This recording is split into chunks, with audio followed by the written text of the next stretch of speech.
Hello, everyone. Welcome to the Horror Room. I'm Travis Bruce, and today I have some special guests. I got some returning guests here as well, and they have an amazing anthology that's out right now, or it's going to be out soon, actually, and it's called Feed the Young.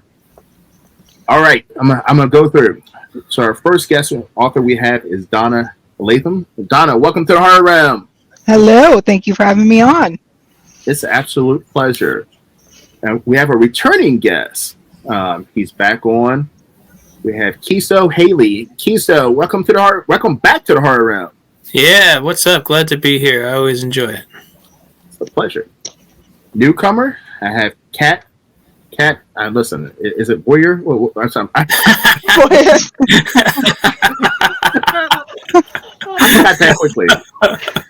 got that quickly. That's okay. That's Kat Voleur. Kat Voleur. Kat, welcome to the Horror Room. Thanks. Pleasure.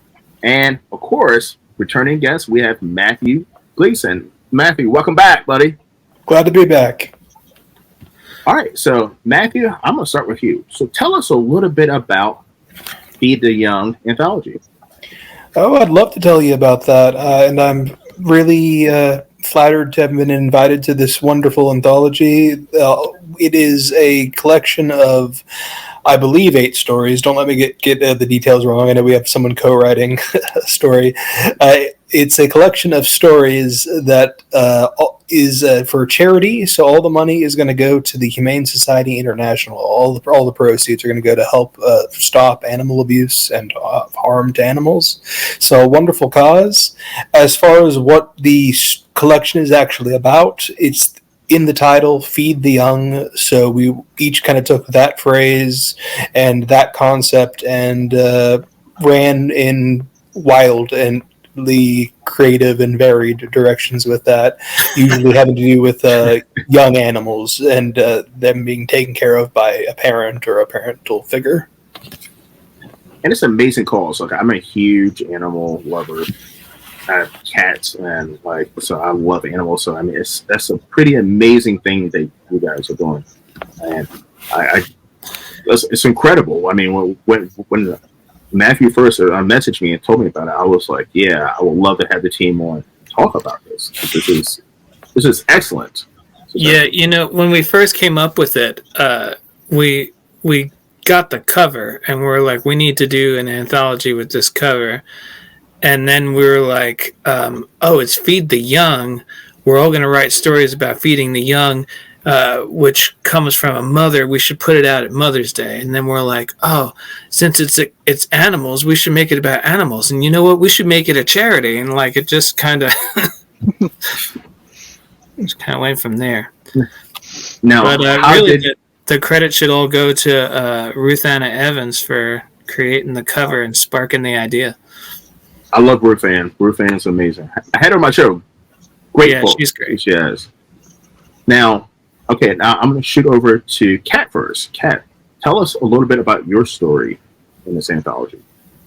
So my story for this, I was one of the later people to join because I'm also friends with Ruth Anna, and she was like, hey, look at this cover I'm working on, and I was like, that's great. And the next day she's like, they're doing a charity anthology with this cover if you want to bounce over to the group chat. And I was like, okay. So I just kind of crept in, and my story went through a lot of iterations. It's an epistolary horror story, which I feel like I have to say a lot. I do a lot of those now, and but it kind of sets the stage, I think, kind of for itself. There's a lot of it's kind of a walkthrough of a room and some of the things that have gone on in that room.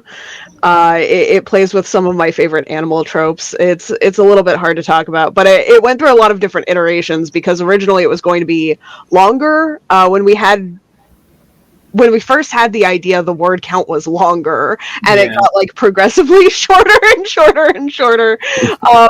But I really and the kind of cool thing about my concept of having these scientific notes splayed out in a room was it was very easy for me to just kind of pick and choose which sections could be shortened, and I'm really happy with the final product because there's a lot of, I don't want to call it audience participation, but there's a lot of speculation that goes on. There's a lot of reading between the lines, and so yeah, it was fun. It was a fun theme, and I'm proud of the story.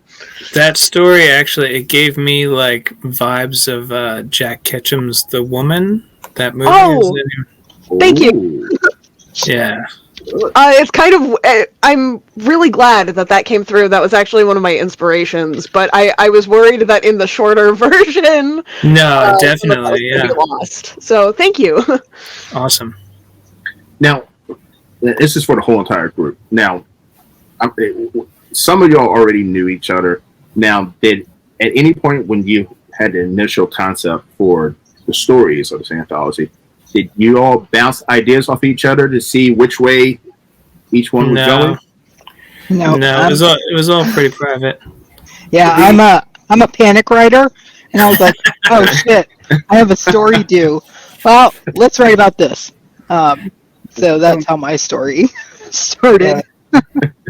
I will say I like to grab spotlight, so I did ask if anyone else was using the cover as a central concept in their story. Oh yeah. As I did visually make the cover as you see it for the book appear in my story. So that was kind of the only area where I checked in to make sure I wasn't one of 5 people doing that. No, you're the only one that did it, and it was super fun for me when I was editing the book, and I was like, "Oh man, this is the cover." Yeah, because I was curious about that. Like there's 8 authors altogether. 9 authors, 9. 8 stories. 8 stories. Yeah, because I was curious. Like what if 2 individuals wrote the same exact story or something similar. I think the one thing we did kind of check in, and it was really early in the process. I know I changed my story at least one time after that. I feel like probably a lot of other authors in the collection did as well. We did have a really early check-in where we kind of talked about what animals we were taking. Yeah. Like, Okay. So there was a little bit less overlap, I think, because of that. Because I was also going to, I had a bird idea, and someone else was working on birds, and then, like in the chat, it was like, well, then I defaulted to cats, obviously, because I raise rescues, and, I know cats really well, and there were a couple people already working on cat stories and stuff. Yeah. So I bounced around to animals. I don't know how much anyone else paid attention to that check-in. Cyan and I both did cats, but our stories are so wildly different. Yeah. So Now I'm going to shoot over to Donna. Donna, tell us a little bit about your story. So I went in a different direction. I used the insect, maggots.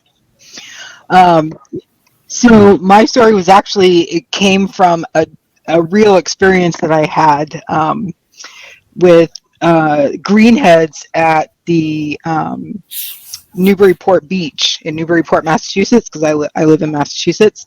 So in the summer, there's these greenhead flies, and they are vicious. And I went to the beach one time, and they just dive bomb you no matter what you do. And I remember walking from the water's edge to where our towels and stuff were, and I had blood dripping down my legs from the bites of these flies. So these flies are very, very, very vicious. So I just got it in my head that, hey, I'm going to use the greenheads as a story, and it's about Joey and Glenn. They're staying on Plum Island in Newburyport, and instead of going to one of the bigger beaches, they decide to just go across the street and go to the beach there, even though Joey was like, oh no, let's not do it.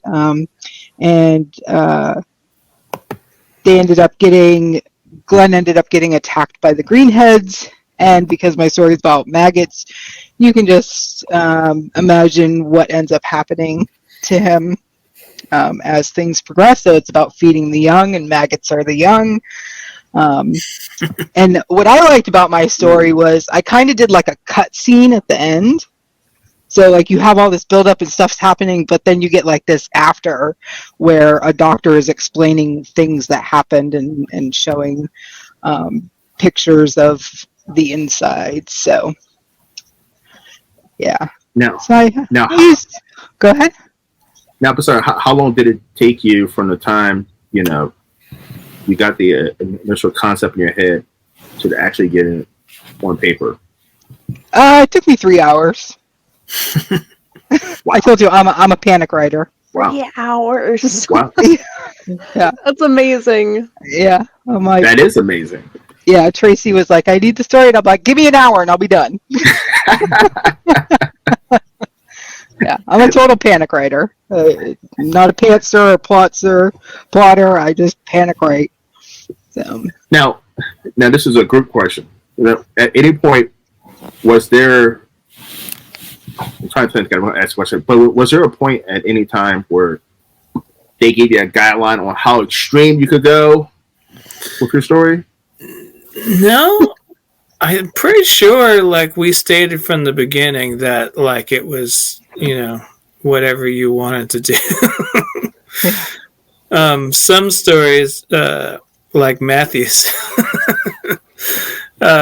really go there.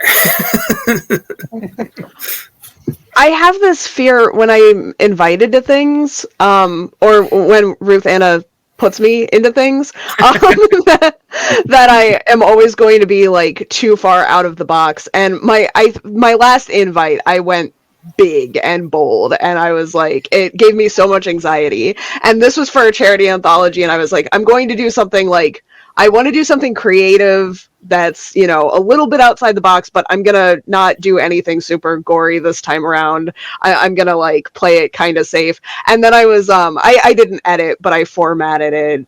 And I was like, I was going through and reading the other stories because I'm nosy. And I was like, oh, I could have gone big. Like, I could have gone really gross. Yeah, it's funny because, like, lately I've been really, like, just obliterating the lines of what's okay to write about.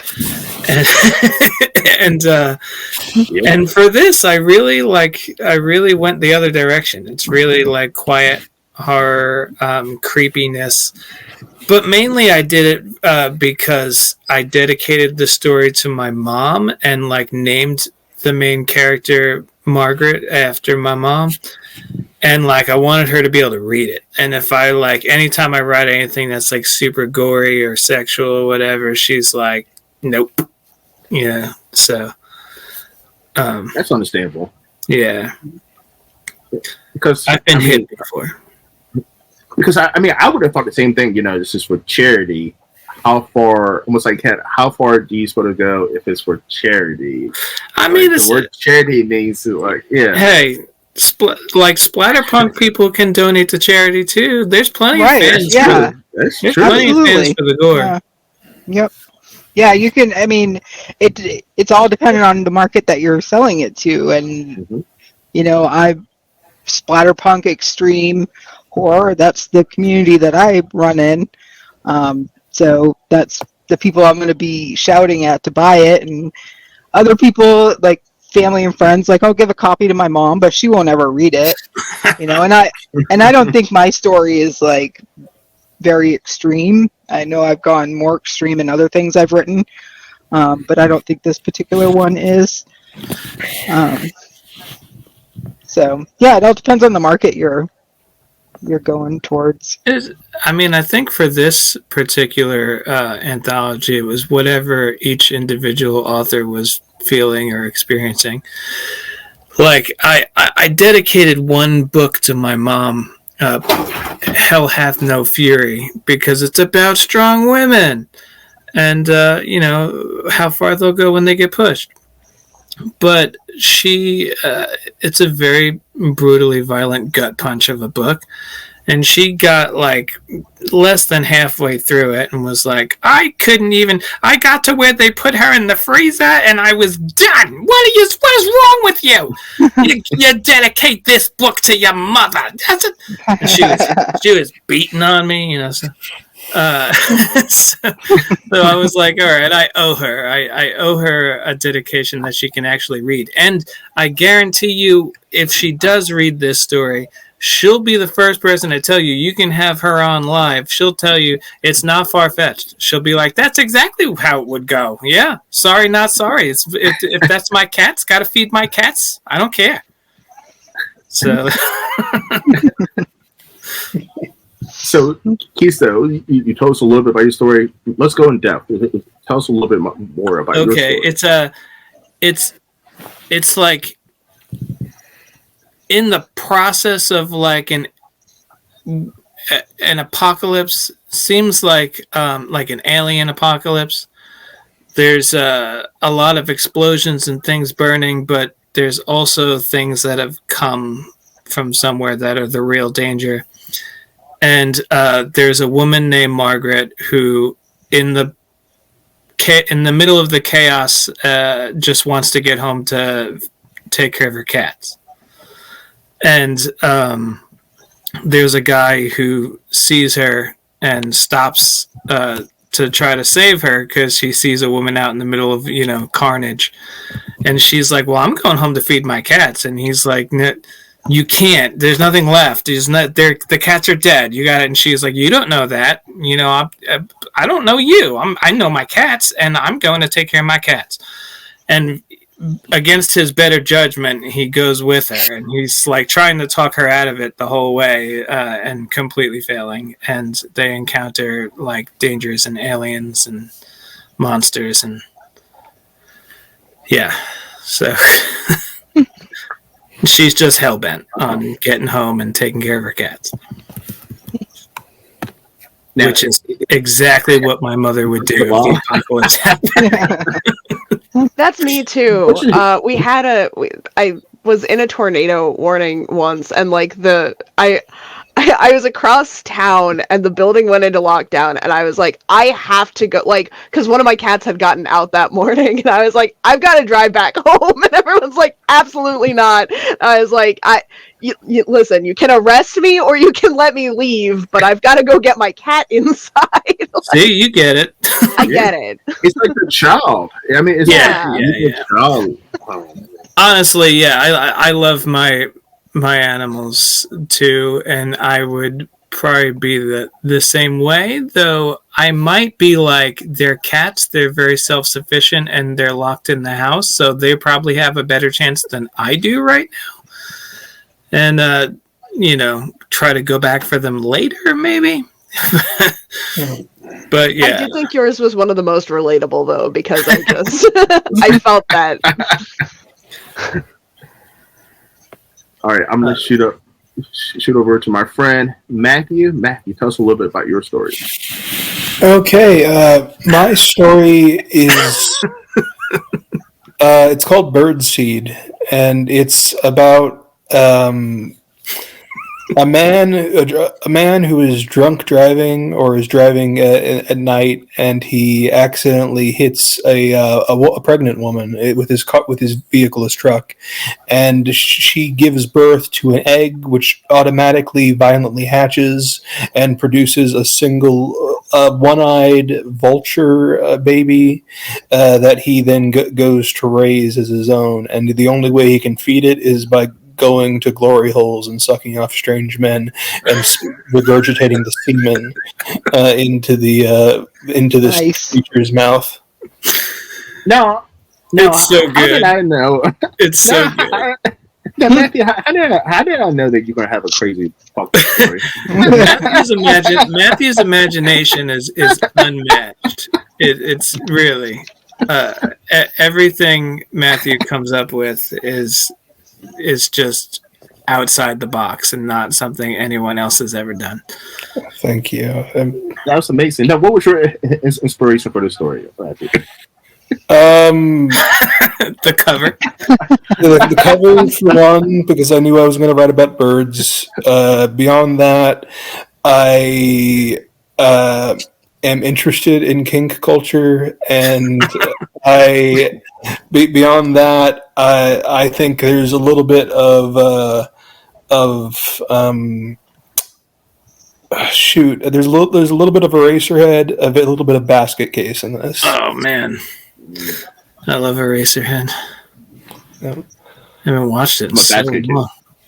Yeah, there's a little bit of the Basket Case feeling to the creature, the Eraserhead baby versus the Basket Head twin, Basket Case twin. Yeah, it's a classic too. Who doesn't love Belial? Good job, Matthew. Yes.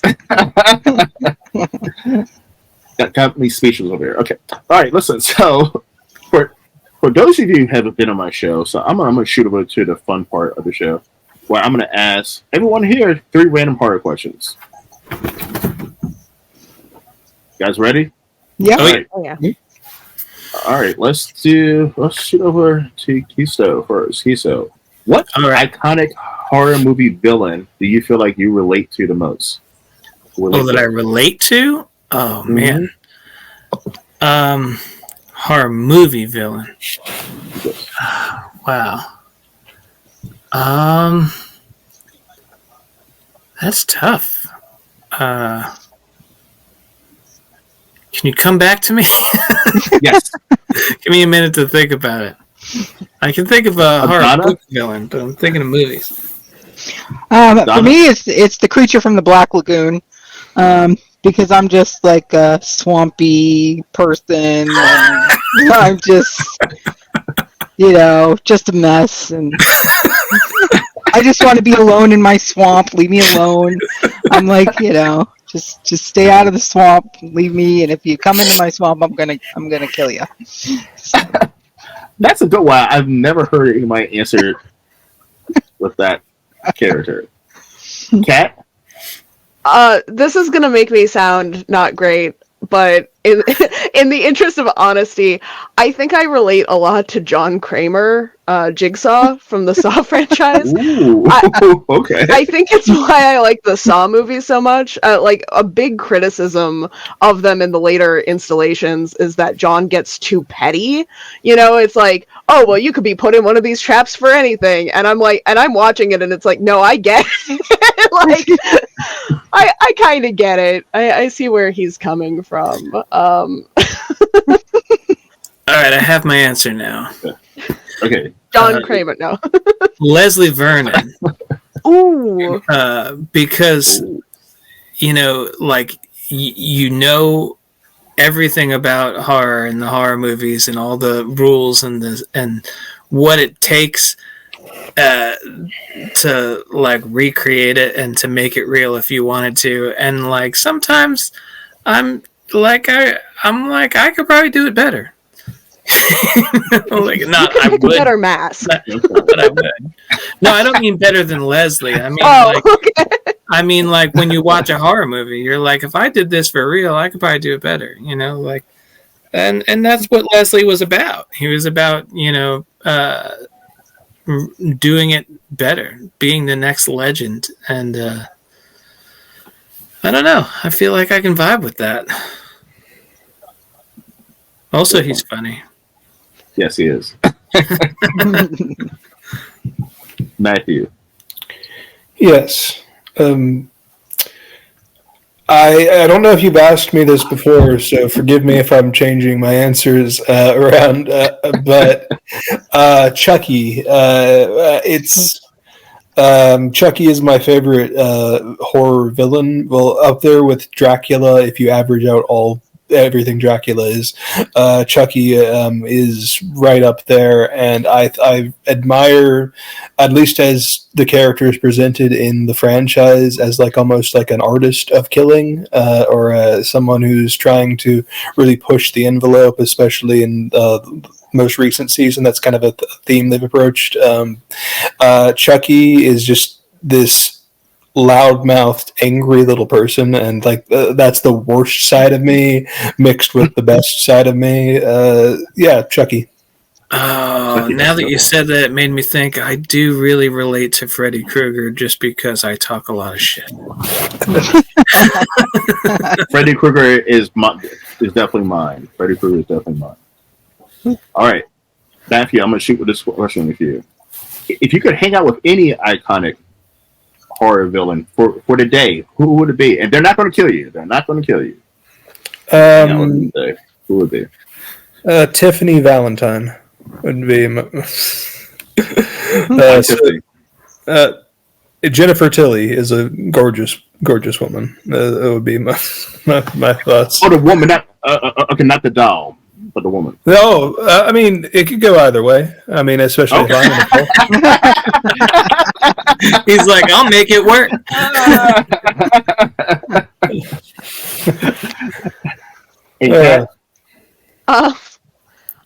I think I have to go with Hannibal Lecter.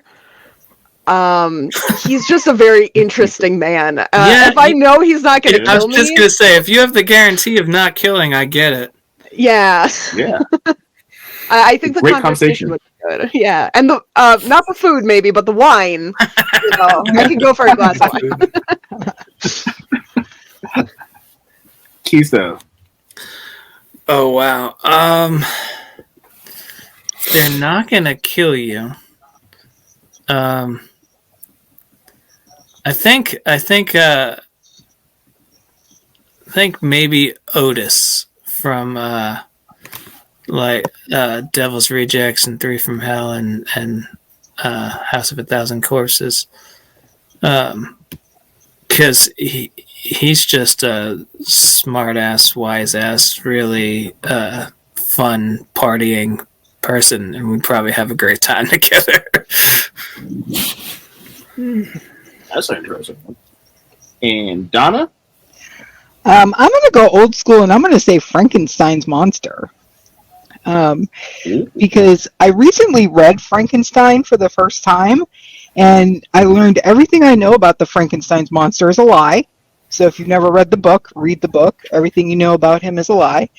And he was very intelligent, and quite frankly, he got the short end of the stick, man. Like, all he wanted was a girlfriend, and he couldn't even get a girlfriend, and people were automatically, afraid of him because of the way he looks. I mean, that's sad. Like, he needs a friend.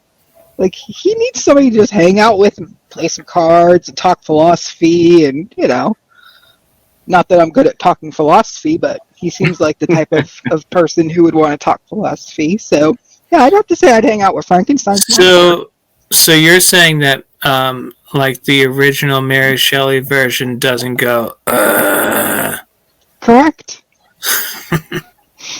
Correct. I didn't know that. Yeah. Read Mary Shelley's Frankenstein. Everything you know about Frankenstein is a lie. See, everything I know about Frankenstein comes from Saturday Night Live in the 90s. So yeah. Frankenstein and Tarzan, they used to sing Christmas carols together. I'm kidding. Final question. Chisto? Yes. What do you think is the worst possible way to die? The worst possible way? Oh, God. I've thought of a lot of ways, and so I write this stuff. I've come up with some really horrible ways. What would be the top, the pinnacle? I don't know. Have you ever written anything you're like, oh fuck, I would never want that done? A ton of times. That's what I'm saying. How do you what's the I don't want to be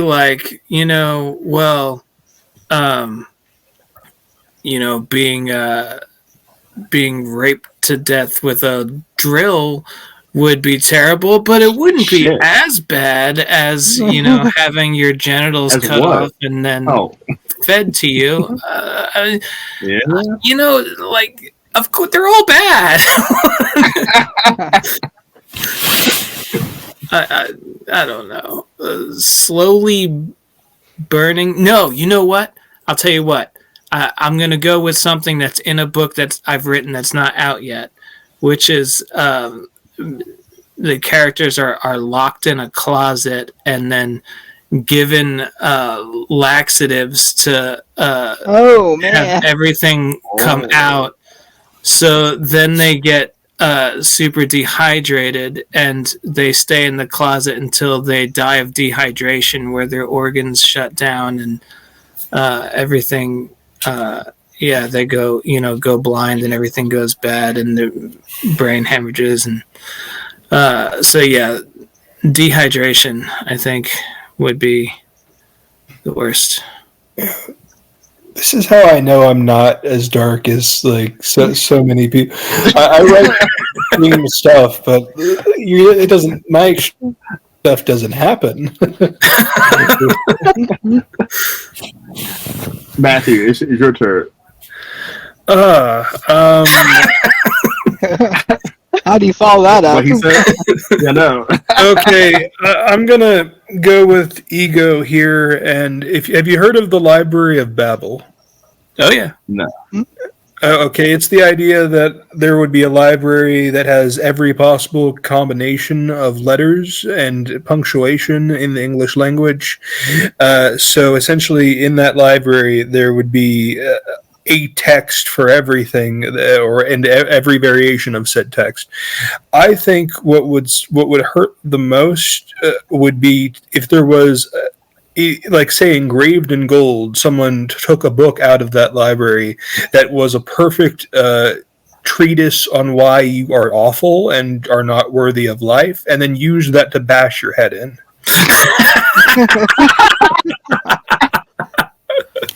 And only you could think of that. I had no idea where you were going with that at first. I was like, okay. Gotcha. I really do love your mind. Well, it's a beautiful mind. Cat. My answer is just not as creative as these two, but I do think a lot. Like, I think the worst way to die for me would be spelunking. There's because you can get stuck like face down in a position where you can't back out, and aside from like the claustrophobia, the embarrassment of like the discomfort and embarrassment of knowing like I'm going to die in this hole that I crawled into myself, and now here is the rescue team and the supporters that can't get down into this dumb space where I went first, and then they're like breaking your legs and you're suffering from the blood going down to your head, and I think that has to be because you see it coming, like you're in pain. Yeah. It's being broadcast. Like you just know that it's coming. I think that would be the worst. It's why I don't go spelunking anymore. Before Donna goes, I actually have something to say on that. Yeah. I have always thought like spelunking seemed awesome. Yeah. And I am somebody with like claustrophobia, but I'm like, it's always like a short little thing and you could probably get through it and then you're in a wide open cave and it's okay. But something died under my house and it stunk to high heaven. And this is just, like in the past couple days, like right now. And I had to go in the crawl space to try to find the dead thing. And I found when you go really far, the further you go under my house, the tighter the space gets where like the pipes are and everything. And you can't actually, there's no room except to just be completely flat and like shuffle along. And then you can't like move to find anything. And I got completely stuck and then had a total panic attack. And then I was like, I need to get out now. I need to get out right now. And like, I couldn't. And I was like trying to get like out fast. And I finally got out of my house. I didn't have a dead thing with me. I was covered in mud and crap and spiders. And I was like, all right, caves are not for me. Like, I just realized in this moment, I can never go spelunking. I used to go, not like I ever did any dangerous spelunking, but I used to go, and I don't know what flipped that switch one day, but it was like, if I die here, it is going to be the worst death. I've got to stop doing this. Yeah, I just had that revelation yesterday. So Not good. I don't know why, as someone who writes horror and like horror related genres, I am perpetually terrified of death, like actual like thanatophobia. I don't know why I engage with things the way I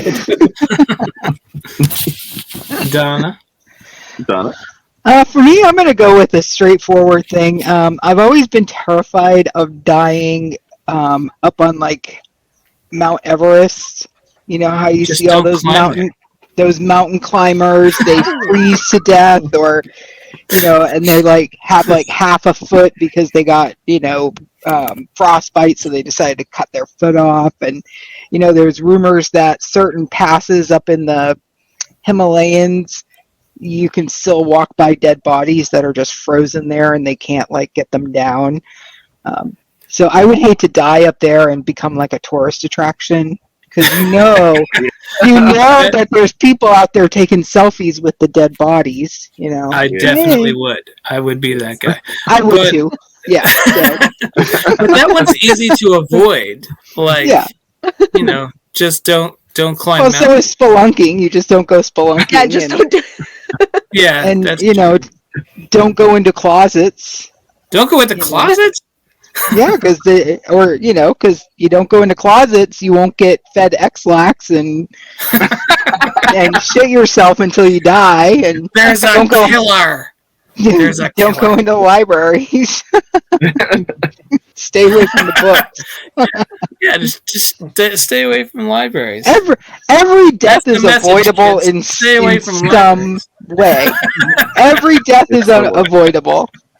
You don't want to get killed in a car crash? Don't go in a car. You don't want to get killed in a plane crash? Don't go in a plane. You don't want to drown? Don't go on a boat.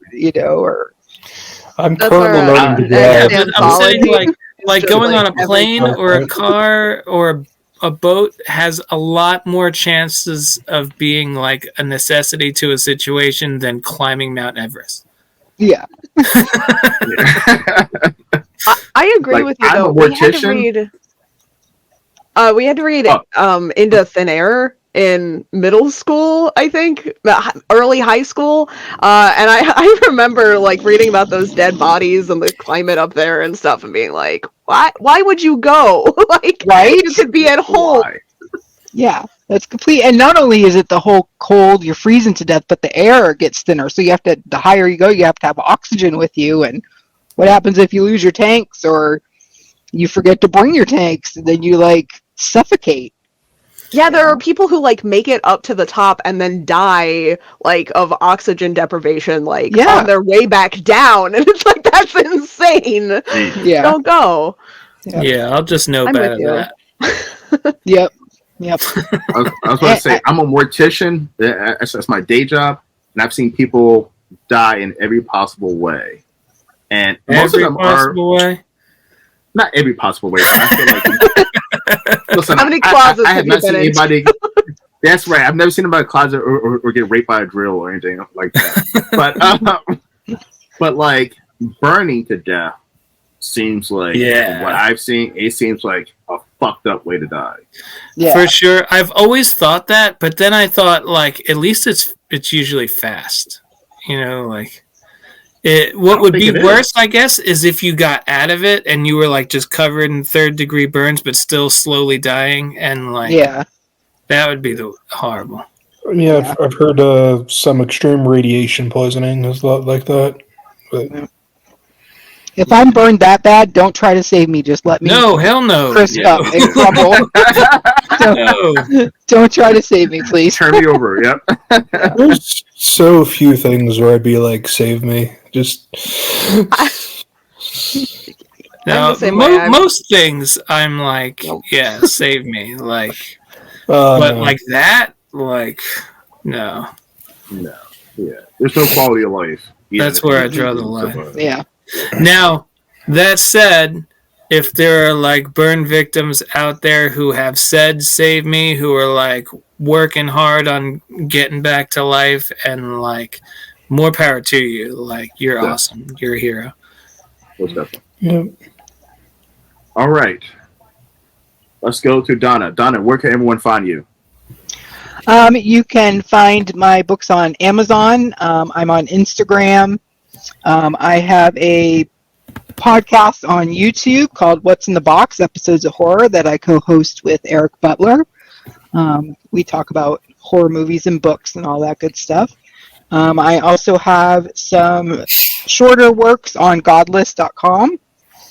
So you can find more of my extreme stuff on Godless. And sometimes you can find her hiding in Angelique Giordano's closet. Yeah.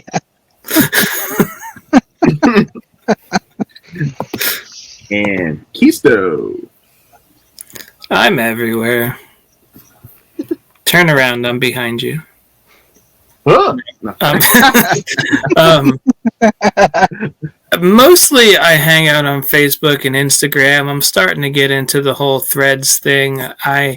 I've done like some, goofy TikToks with the kids, but I need to get more into like author TikToking. But then there was all the news that TikTok may be banned in America, and I'm like, I don't want to start now, So I'm just waiting to see what happens with that. And I'm always on Facebook, and anytime anybody invites me to anything like this, I always say yes. So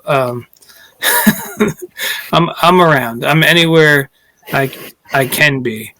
My books are all over Amazon. They're on Godless. I'm happy to say I'm in an anthology that's in the top 10 on Godless right now. And all right, Queens of Death by Bludgeon Girls Press. Thank you for also Shocking Sojourns by Sydney Shiv. I'm in that, and it's also in the top 10 on Godless. So. Nice. I love Sydney. Yeah, so there's that, and then everything. I'm putting out some great stuff with Unveiling Nightmares. They've become like my family now, and I do some editing work for them too. So a lot of great stuff on the horizon. And Kat? You can find my website, catvoleur.com, CATVOLEUR, because it's French. I feel like I always have to spell that out. You can find my book, I guess, on Godless. Some of my other books are on Amazon. I hang around Twitter still against my better judgment, and I'm trying to be better about Facebook. And I have an anthology coming out at the end of the month. It's all epistolary zombie fiction called Sincerely Departed that I'm doing with Voices from the Mausoleum. So that's super cool. I didn't know that because whatchamacallit, the zombie book that was ruined when Brad Pitt made the movie. World War Z? Yes. The epistolary novel of that was like so good and so different and so refreshing. So I'd love to read more in that style. I was going to say, I think if you like it, you should check out Sincerely Departed. We have 15 stories in there. They're all wild. That's very cool. Also, are you a Miraculous Ladybug fan? Miraculous Ladybug fan? No. Okay. No, I don't. Pretty sure there's a character named like Cat Voleur or something similar to it. That's why. Oh, really? Yeah, Cat Noir. I just googled Cat that. Noir. That's it. That's the first thing that comes up if you look up Miraculous Ladybug. For some reason, I always think of that cartoon whenever I see your name. So. And Matthew? Yeah, I am, of course, available on all your major social medias, whether it's Facebook or Twitter or Instagram, just Matthew J. Gleason, writer, or Matthew J. Gleason. Either one of those will pull me up. As far as my books go, I've got 3 short story collections called Strange Phenomena, which are available on both Amazon and on godless.com. I also have a novella called When Vampires Attack, available on both Amazon and godless.com, and you can get When Vampires Attack as an Audible audiobook. So however you want to experience my books, go ahead and do that. Yeah, I have 2 books on pre-order right now, by the way, folks. One of them drops on the 15th. It's called Sam and Milo, aka S&M, and it's yeah. I don't even know what to. If you have any triggers, don't read it. You write books so fast; it's ridiculous. You always have something out. It feels like every other day. Yeah. Now, It's true. how can we find Feed the Young? Oh, well, Mother's Day, it's going to release, and then it will be, I think it's just on, it's going to be just Amazon for now. I don't know if it's going to be on Goodreads or... Yeah, the pre-order for the ebook is up now on Amazon. Yeah. And then it'll be releasing on May 12th. Yes, so you can definitely encourage people to, if you prefer ebooks, we encourage you to go ahead and pre-order. Otherwise, you can get the physical book on the 12th.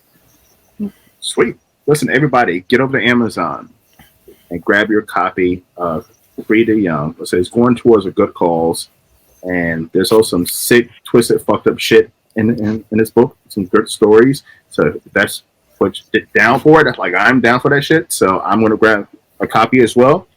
Please do. Listen, gang. Oh yeah, by the way, Donna's YouTube channel link is going to be down in the description. So definitely like, subscribe, comment, watch her stuff. I always like to support other YouTubers. Thank you. All right, everyone. Well, thank you for coming to the Horror Room. I'm Travis Bruce. That's Donna. That's Chisto. That's Kat. And that's Matthew. We'll see you guys next time. Take care. Bye.